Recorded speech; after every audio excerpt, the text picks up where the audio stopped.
Hello, Phoenix. A Phoenix megachurch, the setting for a recent Donald Trump campaign rally. You have to have choice also in education. You're going to have choice in education. The same megachurch has partnered with the Trump-aligned political group Turning Point USA to educate students at this private school, Dream City Christian. Dream City Christian School, a Turning Point academy. Its website underscores a far-right Christian viewpoint, promising to combat morally bankrupt and liberal ideology, including critical race theory, evolutionism, and gender identification. And it's partially funded by taxpayer dollars. Like many private schools in the U.S., students at Dream City can use state money to pay for private education.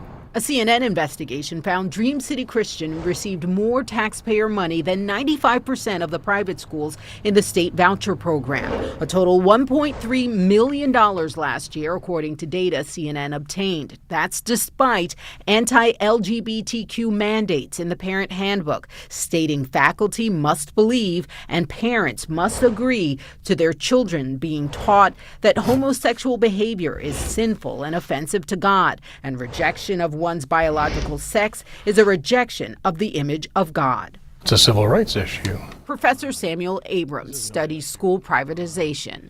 This is no way for any school system to operate whereby public money is funding such discrimination. That's reprehensible.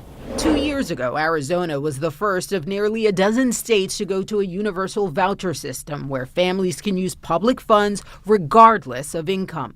Red states are leading the charge, fueled by a backlash over COVID closures at public schools and a major campaign funded in part by a handful of conservative billionaires pushing for more public dollars for private education. There's been more gains made in the last few years of the school choice movement than there were in the prior 30.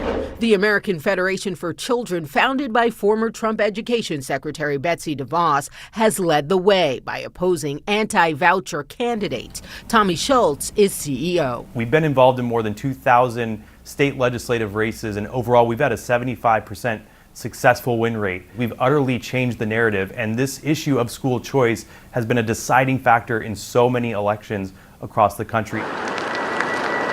This school year, vouchers cost taxpayers in Arizona hundreds of millions of dollars more than anticipated, funneling public money to unregulated private schools that don't face the same educational standards as public schools. I would submit that school choice is the best government-funded anti-poverty program that's out there.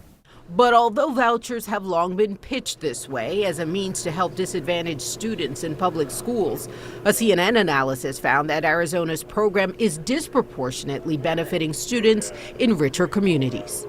As the state's private schools like Dream City get a windfall in tax dollars, public schools are seeing declining enrollment and shrinking budgets. It hurts the neighborhood.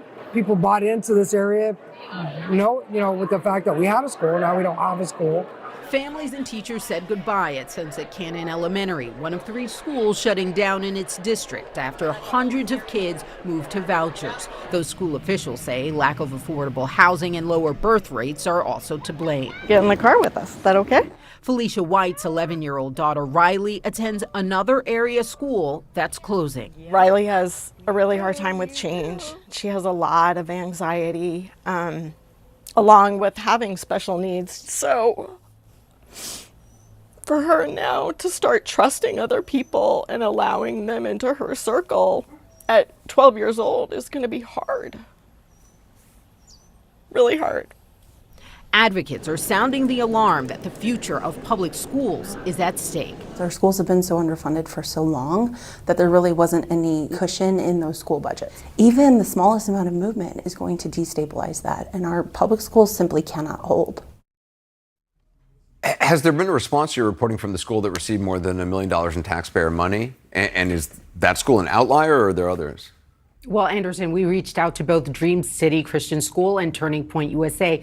They did not respond to CNN's request for a comment, but it's not just Dream City Christian. Our investigation found other Arizona schools are also receiving a windfall in taxpayer dollars despite extreme right-wing policies and accusations that they discriminate against these LGBTQ students. Now, using public money for private school is a trend likely to continue. It's a presidential politics issue, and Trump has said, as president, he would adopt a form of universal school choice across the country. Anderson.